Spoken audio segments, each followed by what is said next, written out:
अस्सलाम वालेकुम बच्चों, कैसे हैं आप। उम्मीद है आप सब खैरियत से होंगे। खुशामदीद। TFWC number 511 core level prep में उर्दू की किताब है पहला कदम बराए प्रैप उर्दू कायदा। तो चले इसको खोलते हैं। सफ़ा नंबर 18 और इस पे है रे। आज हमने पढ़ना है रे।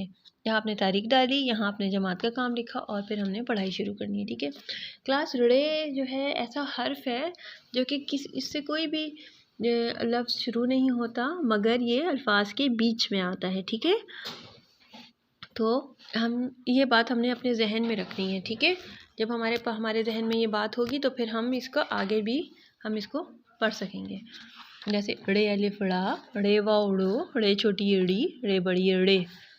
अब देखें, अगर तो ये रे से शुरू नहीं हो रहा मगर ये आखिर में आ रहा है। ठीक है, तो हमने इस चीज़ का ध्यान रखना है। ठीक है, ये इसकी आवाज़ निकलती है। ठीक है, लेकिन ये शुरू में नहीं निकलती, हमेशा बीच में या फिर आखिर में कहीं भी आ सकती है। ठीक है, बे अलिफ बा, रे साकिन बाड़, अलिफ मद आ, रे अलिफ ड़ा आड़ा, ते वो तो, रे साकिन तोड़, जीम वो जो, रे साकिन जोड़, मीम व मो, रे साकिन मोड़, मी व मो, रे अलिफ ड़ा मोड़ा।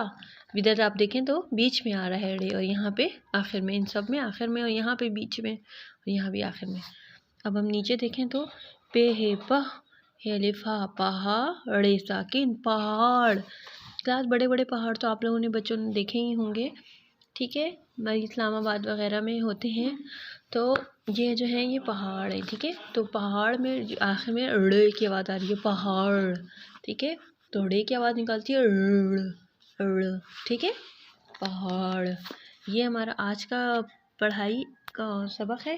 तो आपने इसी तरह पढ़ना है जैसे मैंने पढ़ा है, और फिर इसको बार बार इसकी मशक करनी। ठीक है बच्चों, तो आज के लिए बस इतना ही। अगले सबक तक के लिए हम खुदा हाफिज़ कहते हैं। खुदा हाफिज़।